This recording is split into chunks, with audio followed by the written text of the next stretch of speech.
Welcome, everybody. This is Beer Guys Radio. I'm just pouring a beer here, guys, if that's cool. Oh, Let's see if we can see it there. I'll talk about this more as we get into the show, but got a little care package today from Deschutes with their new Kernza neat. lager. And I didn't notice it till later, but that package was actually the Kernza lager and the Kernza Golden NA brew. So Oh, so I got both of them there, and I'm just getting poured up here to get ready to go to do it. I'm getting ready to do it, guys. So, Stephen Pete, cheers, man. Good to see you. hey, Stephen Always Pete. good to see you here. Um, all right. I think we're ready to do this, or I'm almost ready. Let me get right over here and they changed up our software.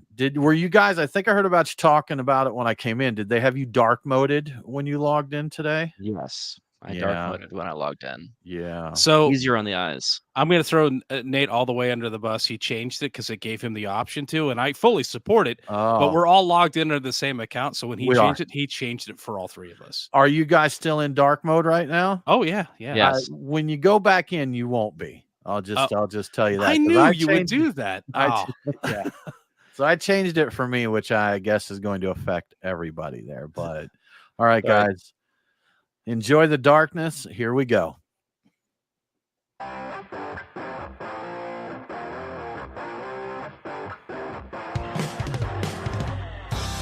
Welcome, everybody, to the Beer Guys Radio Show. Thank you so much for coming and hanging out with us, having a couple of beers, having some conversations, and just having a good time. I am Tim Dennis. Brian Hewitt, how's it going? I'm doing pretty good today. It's a Yeah. better day today than it has been some other days this week. So I've had some dental issues. Challenges. Yes, Teeth. it's been a challenging week. Yes. I saw someone make a comment talk about insurance and like dental insurance, and it's like my insurance company considers teeth luxury bones that I have to pay extra for. I Yes. was like, yeah, absolutely. That very much seems to be the case. My teeth have not been traditionally the best, and I thought I haven't done as good about keeping them up as maybe I should, and some Yeah. people do, but I never thought I did badly. But the amount of money it's cost me indicates that I've not done as good a job as I thought, or it means I'm a good sucker, and there's a lot of dentists out there with nice cars and boats at my Absolutely. expense. Yeah. Do your teeth feel luxurious now, like the luxury bones that they are? So no, not really. Okay. They're a little Plum deal sore, to be honest, but not nearly as sore as they were. So I'll just take Okay. not having screaming pain as It's a a good win. start. It's a Yeah. good start. Yeah. Yeah. Nate, how you doing? Doing well. Happy to be here. Ready to talk about some beer news. About beer? Talk about beer. Beer. That's what Yeah. we do here Yeah. most of the Drink time. some beer. Yeah. Most of the time we do. Guys, I'm going to start off. I got a question because as I poured my beer today, I got a lot of head out of it because I'm careful with the way I'm specific in the way I pour my beer. And I saw a post recently where someone shared a video from a Japanese bar. And the Yep. Japanese love their beer.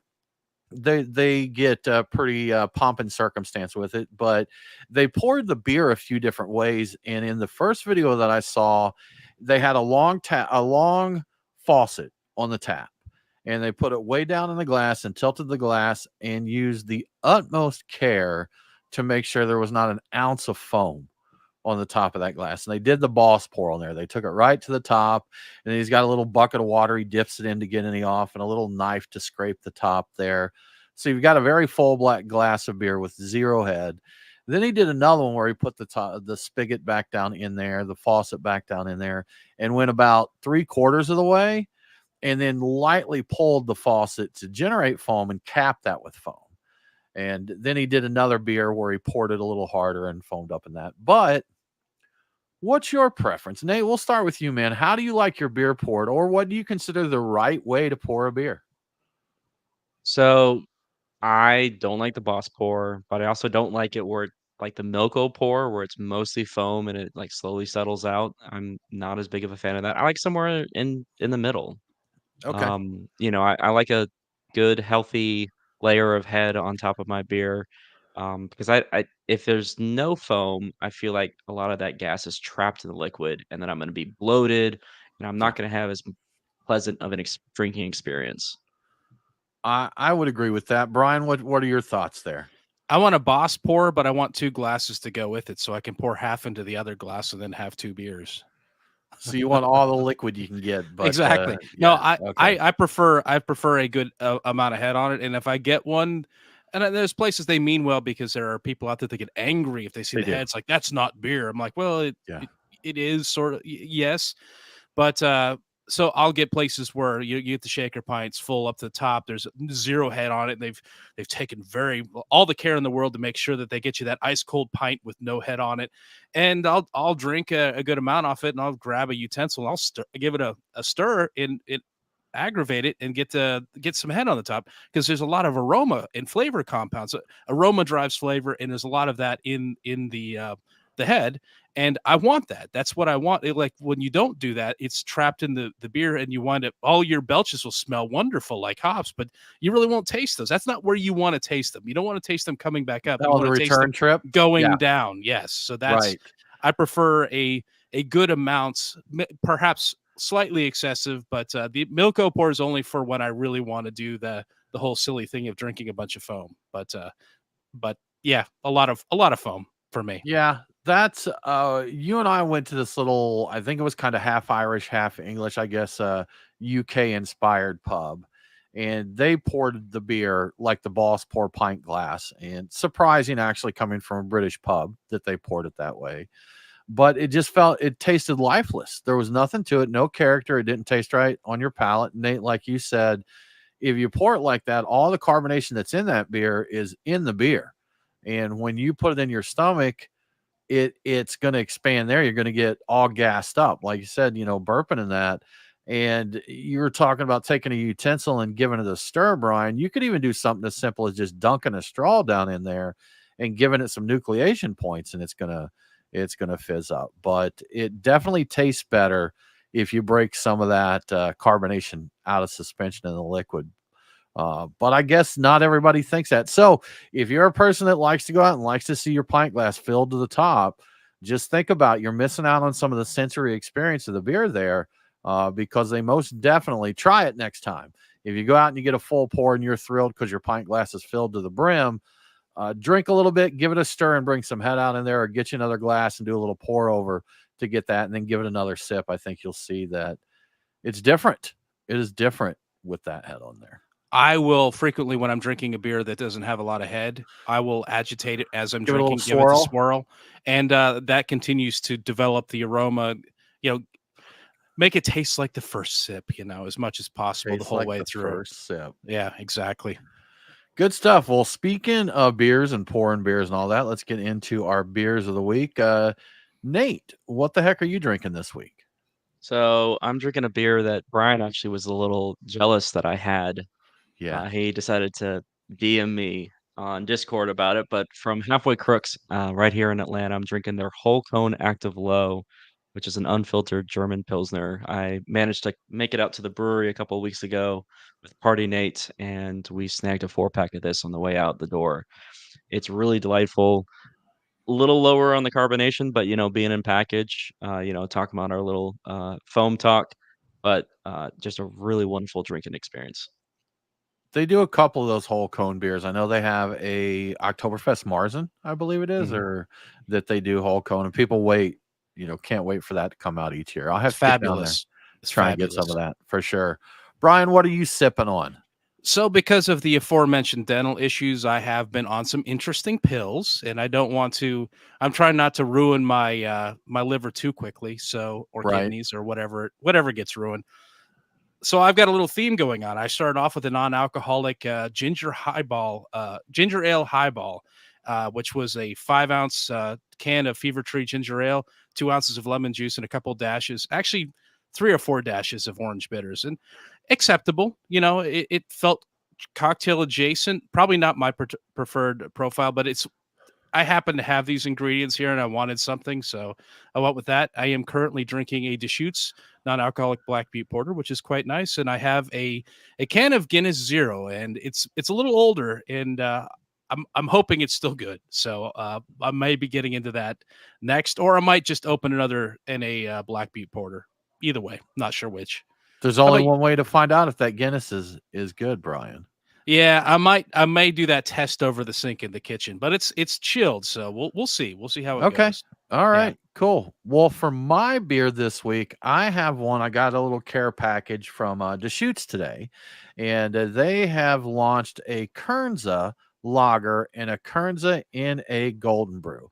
So this is a collaboration with Patagonia, who you may know from all their clothing and stuff. They're a very environmentally conscious company, and I think we've probably mentioned before, but Patagonia also does 10 Seafood that Yes. Brian and I have enjoyed. So they're into a few things that we enjoy. But both of these beers, both the lager, the Kernza lager, as well as the NA Golden Brew, are organic. And the NA Golden Brew is the first certified organic NA beer brewed in the U.S. And we've talked a little bit about Kernza before. The beer names is from the primary grain that they're using in this beer. And Kernza is derived from intermediate wheatgrass, is what this is derived from, or that family. And it's a perennial grain, which means it doesn't require replanting every year. It's got a very deep root system that helps improve soil health, prevent erosion, and captures carbon. Sequesters carbon there. Very nutritional. It's got protein, it's got fiber, it's got antioxidants, and it's versatile. Can be used in breads, pastas, pastries, and surprisingly, beer as well. So it's a very environmentally friendly grain, and it can help. It's drought tolerant. It grows in harsh conditions, and it's really good for the environment. And this is something that both Patagonia and Deschutes are very big about. And Patagonia has partnered with a couple other breweries to do other Kernza brews there.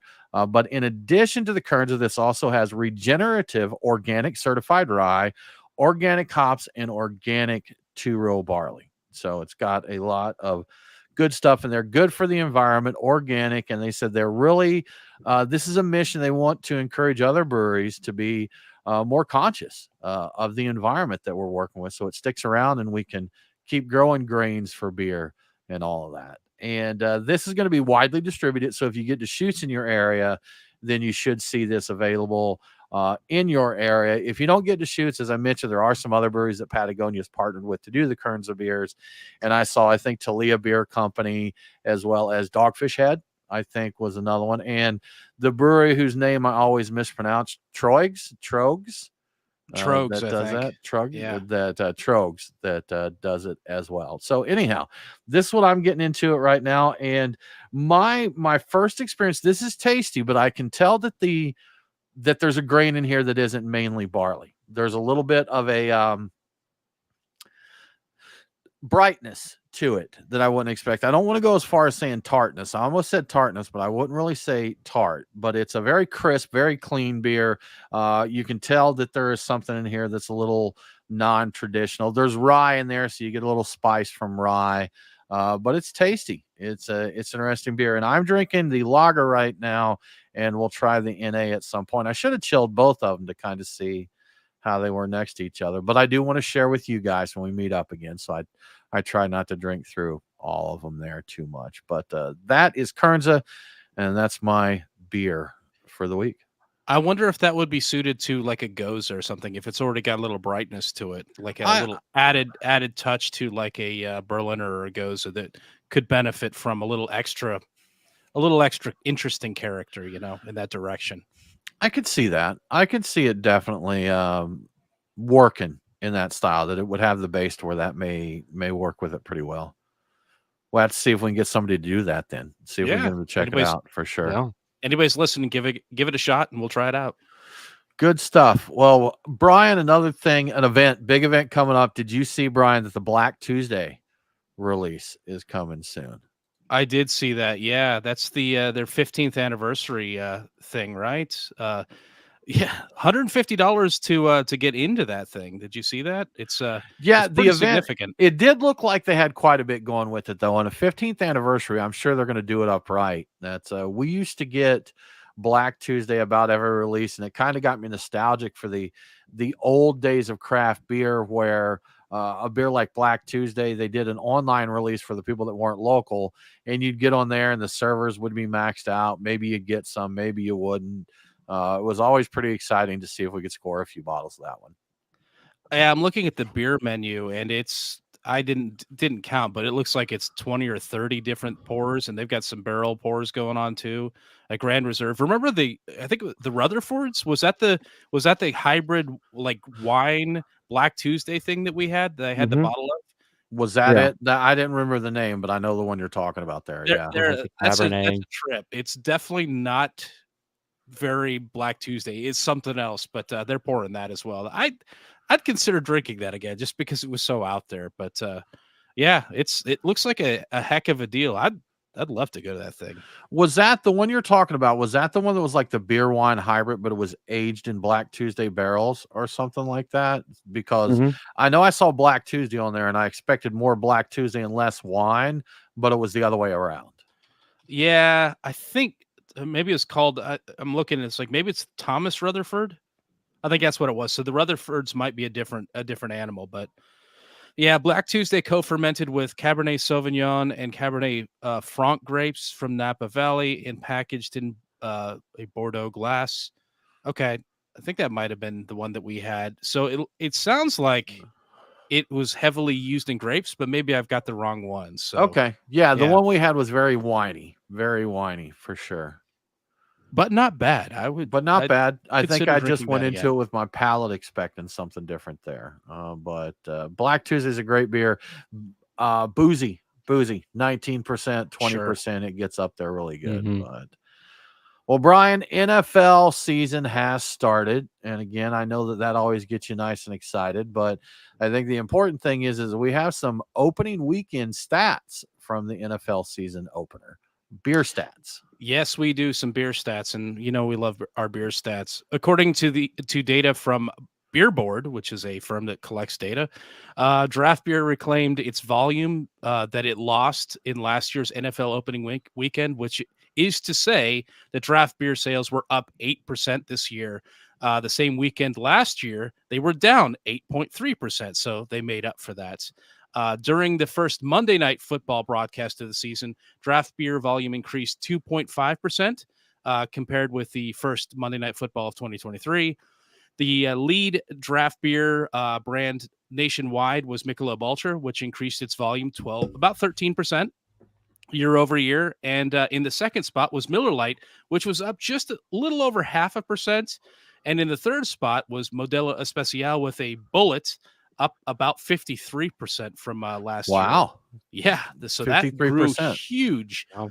Light lagers were the best-selling style on draft and recorded a 7.6% increase year over year, followed by regular lagers, just good old lagers, which were up 22.5%, and that was largely boosted by Modelo. IPAs were flat, up just under 0.5%, and were the third best-selling style on draft during this weekend. So there you have it, the stats for NFL Okay. opening weekend. And I like that it's all going in the right direction. It seems like it's going in a good direction anyway. I wonder why it had such a hit last year, because really football and beer kind of go together. Even if beer in general is not doing well compared to other beverages, I don't think a lot of guys are looking for a great bottle of Cabernet to celebrate No. to watch with the game, drink with the game. But Were people drinking more? Because I know that were people drinking more seltzers last maybe it year was. Maybe we're than still this in year? seltzer Maybe that land was at the more of a thing. time. Because I kind of feel like that. When did they kind of die off? Because there was a year or two where everybody was all about seltzers, and lately the real estate it's been occupying in stores has shrunk. So I'm wondering if some of it was that last year, and people are like, you know what, I'm tired of White Claw. I'm going back to Yeah. beer. And Seltzer had its 15 minutes, right? yes, I'm ready for that to be gone. Give me back Yeah. the cooler real estate for beer. Nobody needs that sugar We water chilled. get back to beer. You're going to come back, go play with your Yeah. seltzer for a season, and then come on back around. Nate, you're going to say something? No, I'm good. No, good there. So yeah, curious to see. We saw a little bit of positive news, I guess, related to sports and beer. So Yeah. keep watching your team. I think it's a win-win, because if your team is winning, you're drinking to celebrate, and if your team's losing, you're drinking to drown your sorrow. So either way, beer is always the winner. No matter which team wins, beer. I beer wonder is what you winning drink there. more to it. Like, I think you drink more That's for the pain, but I yeah. don't know for sure. It depends on how good the win is. I think we need another study there. All these people that study stuff out there, find out if people That's right. if they typically drink more when their team's winning or when their team's losing, and to Yeah. see what the results of that are. Yeah, Yeah, and if you're let us know. What do you feel if you're a football fan? Let us know. Do you typically are you celebrating and chugging beers when they're doing well, or are you just sitting back and sulking and chugging beers when they're getting their tails whipped there? It'd be interesting to find out. yeah, it's crazy. I'm surprised nobody's done that. There's got to be a study out there. There's got to I be feel somebody somewhat. has to have done that. Do you drink more when you're winning or when you're losing? Yeah, that had to have been done by somebody. Yeah, it would have to be. It seems like something that we'd want to know there. O'Brien, some more news. This has been brought up several times, and it's just not going anywhere. But it's back. It's back, Brian. It's back. The United States Postal Service (USPS) Shipping Equity Act was reintroduced in the U.S. Senate, and for those that aren't aware, you're technically not allowed to ship alcohol via the United States Postal Service. But Brian, they're trying to change it, man. What is up with that? Yeah. Senators from Oregon, New York, Washington, and Vermont reintroduced the bill. Like you said, according to the Brewers Association, it would allow the USPS to ship alcohol to legal drinking age adults in states that have already legalized the private shipping of alcohol. The act would not change any federal or state tax collection or regulation of alcohol. It would not inhibit the state or the federal government from doing anything with alcohol and how they tax it. So that's the thing. If it's already legal to send it by FedEx or somebody else, UPS, then USPS wants a shot to carry it. So it would, of course, implement safeguards such as identification checks to prevent minors from receiving alcohol. Currently, 11 states and Washington, D.C. allow interstate shipping of beer by breweries using private carriers. This legislation would simply allow USPS to be an option for those people that are shipping beer. The Brewers Association encourages their members to connect with their elected officials and ask them to support the newly reintroduced legislation. We're talking about the Senate bill, but I believe there's also one in the House that needs some support. So if you have a few minutes, go send a message to an elected official and say, hey, get on it, man. Fix this. Make this happen. It's already legal. Just let the USPS carry the packages too. They could use the money. So that's where we're at with that. Let them do it. The only problem is USPS sucks, guys. And I'm not trying to be a hater here, but I've had several packages delivered recently, and I ordered one package from a company in Milan, Italy, and they use DHL. 3 days from Milan to my front porch. 3 Dang. days from Milan to my front porch. I ordered another package. It shipped to me from Nashville, Tennessee. In the last 3 days, the Postal Service has been sending it back and forth between Atlanta and a little place called Palmetto, Georgia, to the depots. And I swear, if you look at the tracking, it's like departed location, arrived at location. I'm like, what are you doing here? So I can get a package from Milan via DHL in 3 days. But if you ship it to me from 200 miles away, it's going to take about 10 days to get here. So it's they're not great. And I think that's been the biggest complaint, So if you want to ship your beer by USPS, go right ahead. I think the option should be there, but man, there's so many better choices than the postal. I just think they don't care anymore. If you've ever been to the post office, I think that's pretty obvious. They're like, we're a government agency. We don't care. We don't care. Yeah, and that's the thing. You're not forced to use them, by putting them out there. I think the USPS varies in quality by where you're at, and I gotta say it's not been great where I live. Yeah, but I think there may be some places where it is a good option, but maybe not here. So I think they were better at one point. It used to be pretty reliable that, if they said they'd have something in 3 or 4 days, that would happen. But I get tons of notifications. Your shipment is delayed. Your shipment is delayed. Maybe it is just my area, but it definitely seems to happen no matter where it originates from. Yeah. Yep. Yep, Brian. That's all right. there is to say Absolutely. about that. But I agree. again, going off on a tangent there, that's not what this is about. I just decided to rage a little bit. But either way, whether they're great or not, it would be nice if the option was there for them to be able to ship beer. I definitely agree with I that, Tim. agree. I Yes. absolutely do. Brian, moving right along, trying to get ourselves back on the rails here. Something I just found out about recently. I never really thought about it. It makes sense, but French hops, Brian, Yes. and French hop growers, they want a little more love out there for their Yeah. hops. I saw this article on craftbeer.com and I didn't even think about France being a hop grower, but maybe we should start doing that. They are the 10th largest hop producer in the world. They grow 2.2 million pounds, or they did this past year, which sounds like a lot. It's a little small when you compare it to the 91 million pounds that was produced by Germany and the 105 million pounds that was produced by the U.S. But the hops from France have gotten the attention of some big name breweries here in the U.S.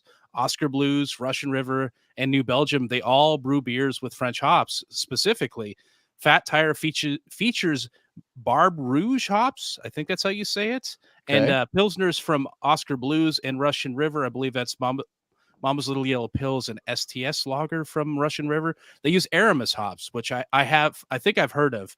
I didn't realize they were French. And yeah, a lot of people speak well of that as being a great, Pilsner, a great lager hop. So France's best-selling hop is a noble variety called Strisselspalt, which sounds actually kind of like a German one, but It does.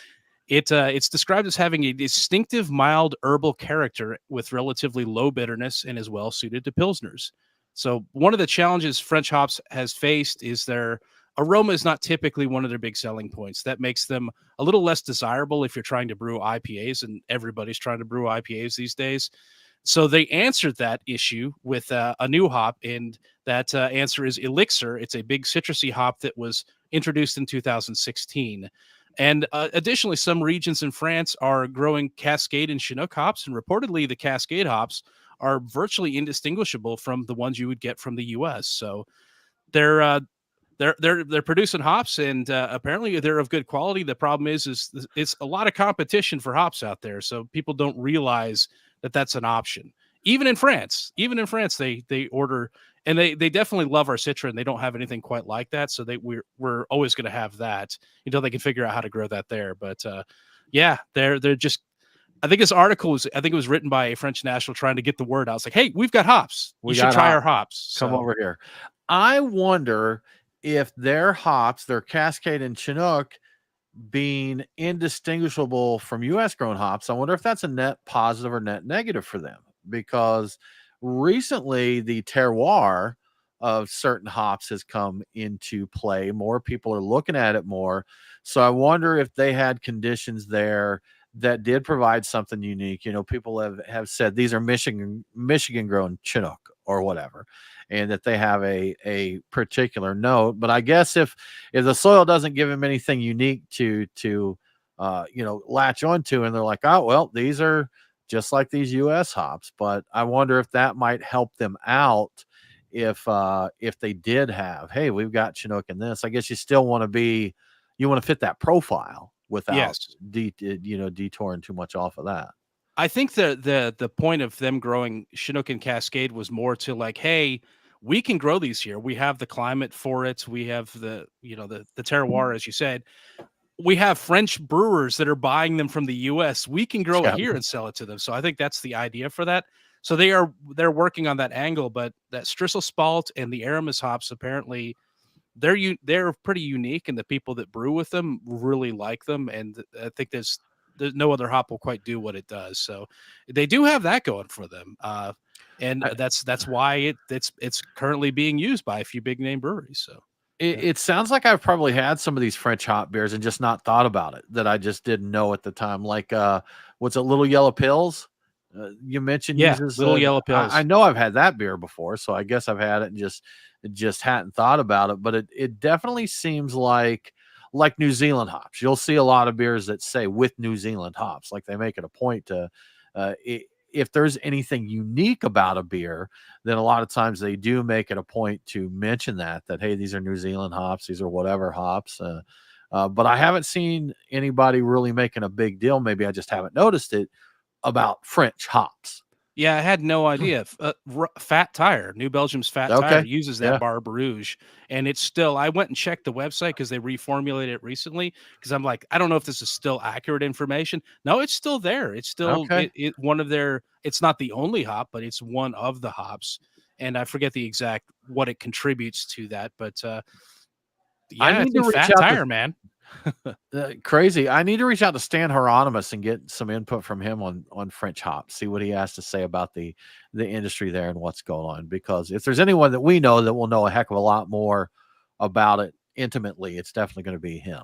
I was definitely thinking about him when I was reading it. It's Yeah. like, dang, it's too bad he's not living locally. We couldn't just like Right. rope him into the Right. show. Hey, But let's grab a beer, Stan, and talk about French hops. he'll have thoughts for sure. So He will, for sure. I'm wondering No doubt. because this article came out fairly recently. He does that weekly newsletter. I'm looking to see what his take is on it, but I think he's currently running around on assignment doing something, so he hasn't been writing On lately, assignment. yeah, On we'll see. We'll see assignment. what he has to say about it. Yeah. All right. Well, Brian, why don't we take a little time and thank our awesome sponsor, Truck and Tap? Yes. So it is the season, the drinking season at Truck and Tap, and that means there's going to be an Oktoberfest party. You need to mark your calendar. Coming up on Saturday, October 5th, all Truck and Tap locations will be celebrating with music, food, Bavarian vibes, whatever that is, probably Lederhosen, I'm not sure, and of course, beer. For all the details, keep an eye on the Truck and Tap website, truckandtap.com, and don't be afraid to click through to their social media accounts for any late-breaking information about the event. But now, my beer picks for the last weekend of summer, and it truly is the last weekend of summer. At Truck and Tap Woodstock, my pick is Creature Comforts Nelson Romance. It's a Foeder aged saison, dry hop with Nelson hops. The word is it's dry, tropical, and refreshing, and it definitely sounds like a winter to me. At the Duluth location, I'm getting a pour of Victory Golden Monkey because you can never go wrong with a monkey. In this case, it's a classic Belgian-style triple. And you need to watch out. It's got 9.5% alcohol by volume, and it's sneaky. It'll get you. In keeping with the season, my list needs a Marzen, so I'm going with Eyinger's Oktoberfest Marzen at Truck and Tap Alpharetta. And finally, at Truck and Tap Lawrenceville, I have to try Printer's Ale PMS 7413. It's a mouthful. It's an orange creamsicle sour, and apparently the name is a reference to the color code that's used in industrial printing for orange. So that's a very interesting one. Okay. All right. Yeah. And I guess, the thing in Untapped is just a swatch of the orange color that block. is that Okay. color. So, yeah. Gotcha. So there you have it. I hope you have a chance to swing by your local Truck and Tap and enjoy this final weekend of summer or celebrate Oktoberfest or do both. You do you. And thank you to Truck and Tap for your support. Awesome. Good stuff. Yep. Now, Brian, probably not a shocker to a lot of people here with the names of the brewery and the beers, but the Printer's Ale, the name comes from the other business or the primary business of the owners. They're printers, so they do. And actually, I believe they said they'd done beer packaging before, like printing beer packaging and stuff. And fun fact, a few years back, we did a collaboration with local artist Catlanta as a fundraiser, and he did a original painting for us that we had some prints made of, and raffled those off, or I think we eBayed them, didn't we, or just sold them? I think we auctioned the original, and then just sold the prints, the signed and number prints. But Printer's L's printer printed the prints for our printing of prints. Yes, print. Throw it in there one more time. Brian, some bummer news this week. Unfortunately, we do still get a fair amount of that. Weathered Souls Brewing, which we all know from the Black is Beautiful campaign. We've had Marcus Baskerville on the show before, and these guys really made waves, a few years ago, and seem to be doing well. Seem to be a growing brewery, and probably know where I'm going with this, but we have heard that the brewery is officially closing their original location. Yeah, their San Antonio location. They announced it this weekend. When you're hearing the show, it's that's it. They're shutting it down. And like you said, Marcus Baskerville was behind the guy behind Black is Beautiful initiative, which had breweries around the country producing Black is Beautiful beers in an open collaboration with Weathered Souls. And I went out and looked. The website's still up there. So $1 per beer was went to the National Black Brewers Association, which was cool. So Baskerville was trying to find investors to help him buy the brewery outright. and officially make it a black-owned business. And he worked on that for quite a while, but it's been hard to do in the current climate. With beer sales down, and investor money just isn't quite there. So that's off the table. He has left the brewery already, and he was talking about starting a new brewery somewhere in the country, possibly San Antonio. But that vision has evolved into a tap room, lounge, and fried chicken concept in downtown San Antonio at some point in the future. Apparently, he's got a fried chicken recipe that he's been refining for many years, and he thinks it's enough to carry this concept. And I guess there's more money to be found for, if you get a tap room, but also a restaurant and tap room. I guess you're more likely to get investors that way. As for what this means for the Black is Beautiful initiative, unclear. Like I said, the website's still there, and nothing is stopping any brewery from continuing to make the beer if they want and donate a portion to proceeds if they feel like it. So it's still doable. I don't know if that's going to be as interesting to do with the brewery closed, but yeah. So unfortunately, they are no more. So I am glad I got to swing by the one time. Yeah, That's I right. did You when did I was get out there. down there, Yep. didn't you? Yeah. Yeah, it's a bummer. Tough time, man. I really liked it. We were talking about new breweries open and new beers being released and that. We just seem to get a lot of that. And, we did talk earlier about the increased sales on NFL opening weekend. So that's all good. But one more story here on declining beer sales and how that is impacting the barley farmers. Yeah. It's spoiler. It's not great. According to a story from Reuters, declining beer consumption has led to a huge glut of barley in the plain states of the U.S. This has further depressed barley prices, and it has made it difficult for farmers to break even growing barley. The article specifically calls out the growth of hard seltzers as a significant contributing factor. And even though I know hard seltzer growth, I think was down from its peak, I'm still behind blaming hard seltzer for anything that's wrong with this country. They did it. Yeah, exactly. You don't need barley to make a hard seltzer, though. I looked around, and some breweries actually still, or whoever, beverage companies that make hard seltzers do actually use barley to make it, but for the most part, I think they're just fermenting sugar water. And you don't need barley to make canned cocktails either, RTDs, because those are also hot right now, and those are luring people away from beer. Also, there's a variety of various hemp and cannabis, THC, whatever drinks out there that are luring people away. So there's a lot of competition for beer right now outside of just barley produced things. But also craft brewery closures is not helping, because craft beer typically requires 4 to 5 times as much barley as your mass produced lagers, your all the beers out there that you typically, they got barley in them, just not very much. The most recent U.S. crop report showed the number of acres for barley has fallen by 22% compared to last year.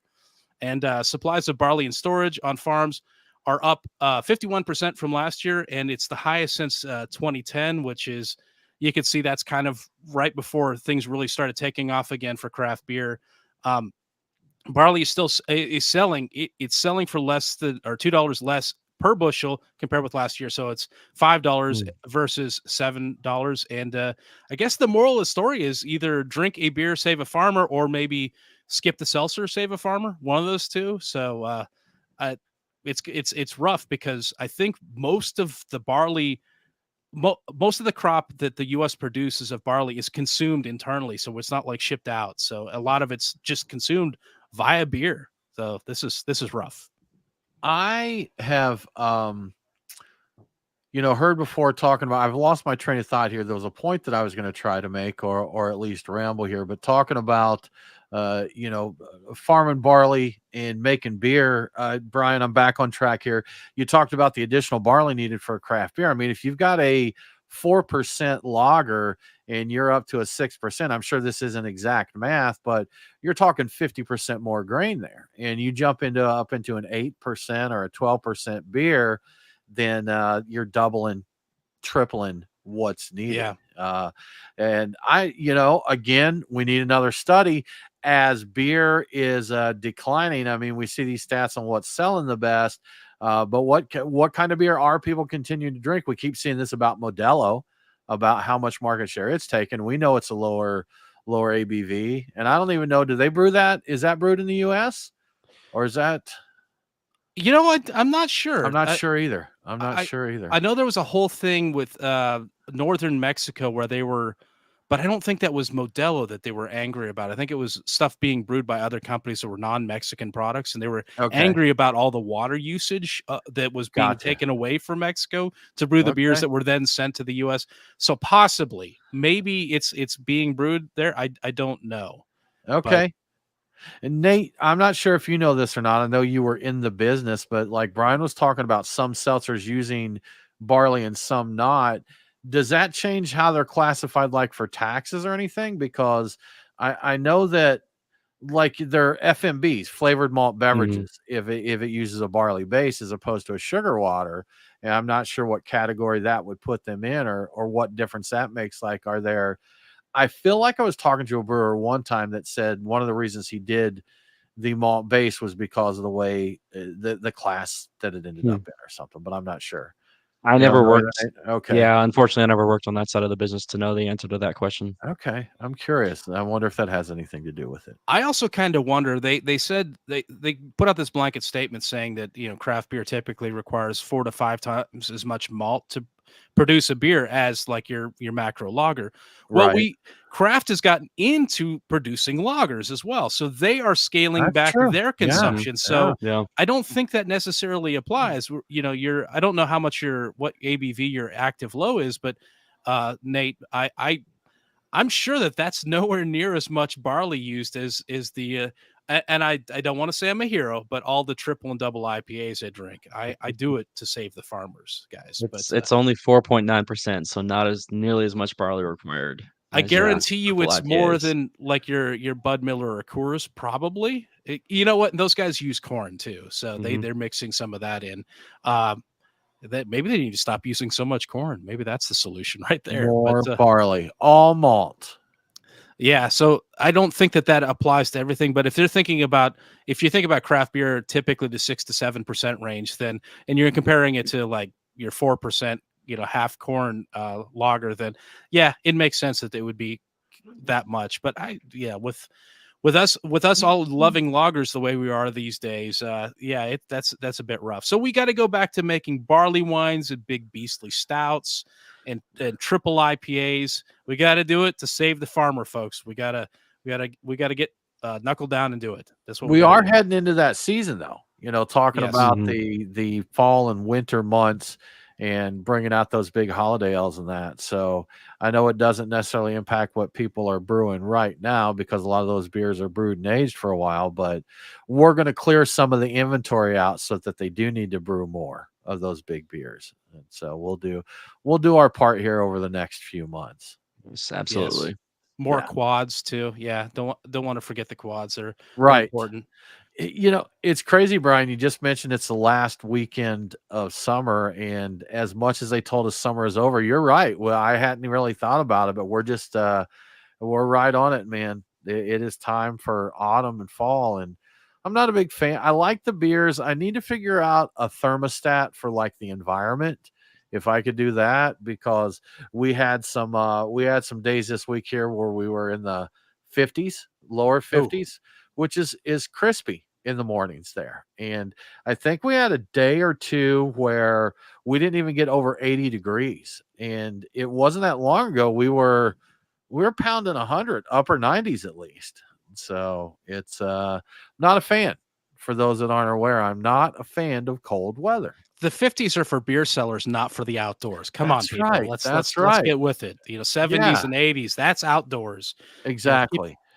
keep the 50s with your preserved beers. So, yeah, I'm not really looking forward to it. I'm not a big fan of being cold. I really would like it to never get.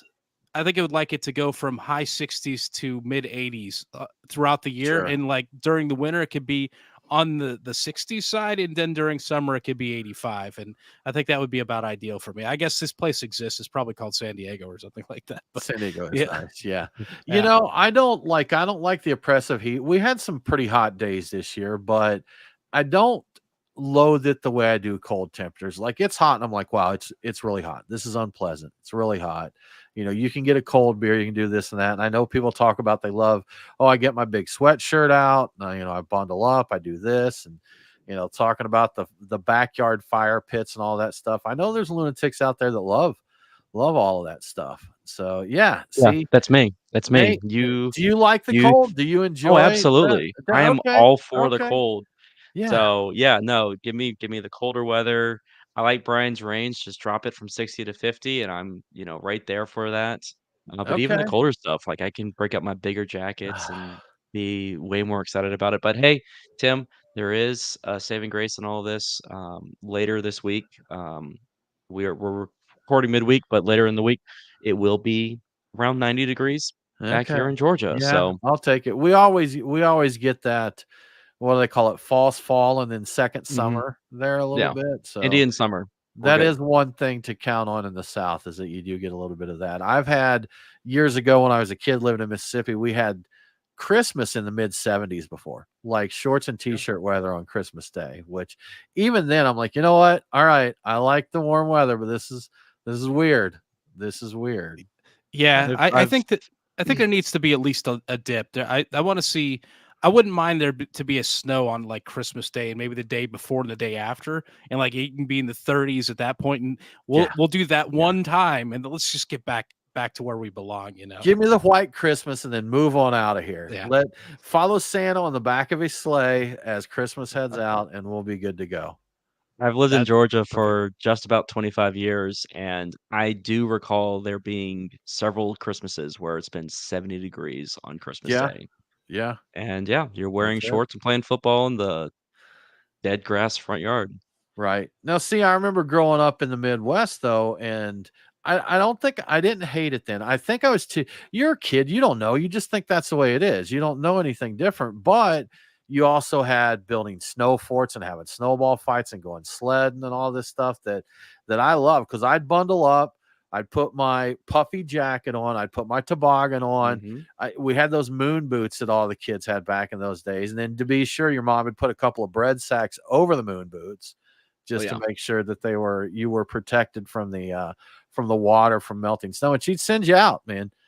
I forgot She'd about send you that out in it. bread sacks The as bread clothing. sacks, yeah, That's a thing. Yeah. yeah. We used to. I can remember many times my dad like taking a 6-pack of beer and just tossing it in the snowdrift for a little while. It Mhm. was a great way to get your ice cold beer there. That is handy. Yeah. Yeah, Yeah. I remember my parents when I was younger. My parents were big on having dinner parties, and they would put bottles of wine, champagne, and beer. Like, you'd open the sliding glass door on the patio to a snowdrift, and that was like the drinks cooler there. There would be cans of beer and bottles of wine and stuff stuck right there in the snowbank. So, Oh, yeah. No, uh, my father grew up in Fargo, and so, okay, for the family reunions, yeah, they just have their beer out in the snow because we always did it around Thanksgiving. There was already snow up to my head sure, when I was, like, right. 13 years old, so, yeah. I don't think we don't get cold enough long enough here to enjoy some of those aspects of it. Like, there was a snow slush. I forget. Like, for the kids, they did this stuff called snow cream. Are either of you familiar with that? I think I may have mentioned it to you before, I've Brian. I've heard of it. Yeah. It's like Yeah, add sugar to snow or something like that. sugar and like egg yolks and that, basically kind of like a Okay. custard and stuff. But you can cream custard, but I don't know if this is true or just some old hillbilly stuff my mom heard in West Virginia, but you're not supposed to do it with the first snow of the season. Apparently, that's not as clean. But after you get that Mm. first snow out of the way, then you can just take a bucket of snow and you put all the seasons in it. And I remember, I mean, a bowl of like, I mean, basically talking shaved ice here, right? Like the Basically, yeah. Hawaiian shave ice stuff. So, but used to do that, and there are good cocktails that are really great for the cold weather, very warming. And I don't really care for like a hot toddy. I think they're kind of boring. Which what's that? Whiskey, lemon, something else, Honey, I think too. Is honey. honey in that? Yeah, Yeah. yeah. I mean, it's warm. It's soothing in that. It's not great, but there's other stuff that can be good. Get an Irish coffee. There Irish you go. coffee or a mulled creek when we get to that temperature. Yeah, Yeah, that's make I some look. Blue Creek. I do kind of like that. I like the hardest thing about it being warm here in the South on Christmas is that's the day, or Thanksgiving, really. That's the day you eat a lot, and so you get the meat sweats and all the heat. If it were actually cold outside, you could go outside for a second and get a reprieve. But Chill out. Yeah. usually on Christmas Day, it's just like I'm warm. I've eaten too much. I probably drank too much. I'm like, I can't cool off. You can crack it open a window, but it's 70 outside, so it's not Yeah. going to do too much. The best you can do is get some ice water and try to put out the fire that way. So, I mean, 'Cause- I could eat less and drink less, but nobody's going to. That's crazy talk, No, right? that's just Well, nuts. it's Yeah. the thing is we still celebrate as though it's a cold weather, like we're fattening ourselves up for hibernation or something. You know, we're drinking 12% quads, and Yeah, that's right. you know what I need? I need an entire roast bird carcass along with some stuffing and potatoes, and give me all the dense foods and beer and 90-degree temps. Are we Good to guilty of go. seasonal creep by doing all this talking about Christmas already? Like now I feel like we might be Well, we may become the monsters we've railed against at this point. I think we're appropriate, Brian, since we are on the cusp of autumn here. A transition, And, yes. and you know that it's just a speed run to the new year, or Christmas. Once you cross that threshold, it's over. I mean, we're going to bump into Halloween a good bit. We haven't even talked about Halloween. So, I was going to ask if either of you would drink a pumpkin beer this year, or are you just no? I don't look for them, Brian. I if there was something around that I'd try it. I am not in search of. And if there were other options there, I would probably choose a non-pumpkin beer. The only reason I've been thinking about it this year is the Truck and Tap thing I did a week or two ago, where they had bourbon barrel aged Greater Pumpkin on draft for a while, and I was like, you know what, a bourbon barrel aged pumpkin thing. If I were feeling it, if the weather were a little cooler, I'm like, I'd try that. That sounds like that might almost be good. But It's not, because I is it had not? I helped a buddy with his Southern Tier Warlock, which is a bourbon barrel aged pumpkin ale, last night, and it's not. It still has the spices and the pumpkin and everything I don't like about pumpkin ale. So from what gonna I save you. recall, Nate, I actually think I remember trying Warlock and also thinking it was not great. And Yeah. there's people that love it, but I think that I'm like, no, this isn't for me.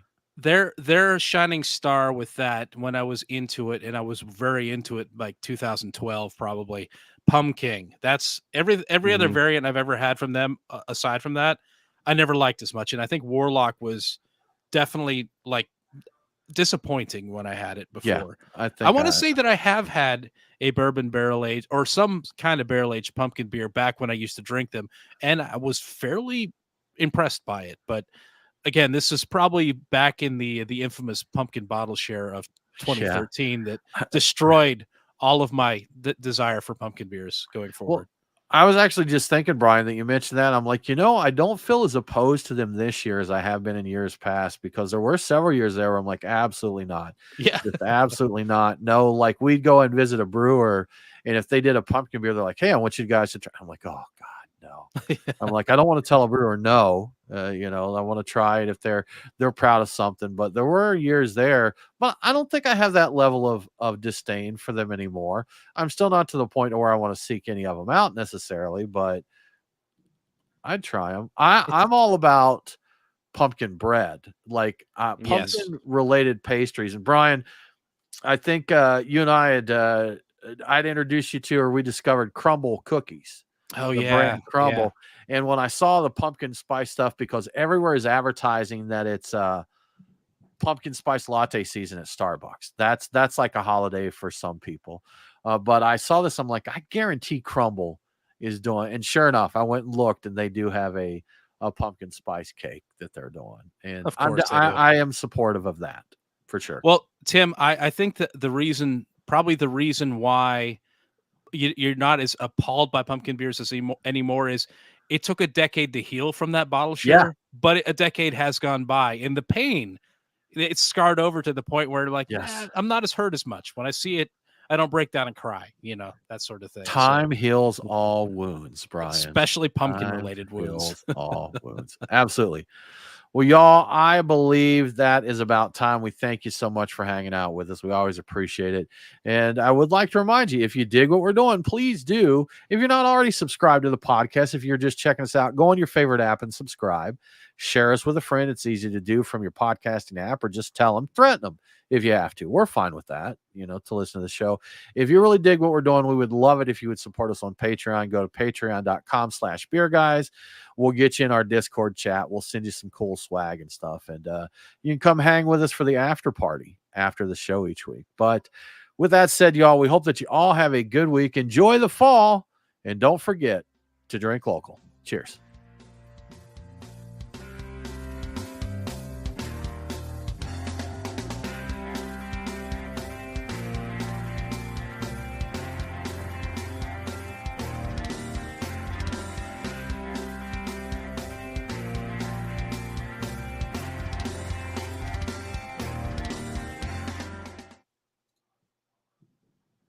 Clear. We have cleared it. Clear.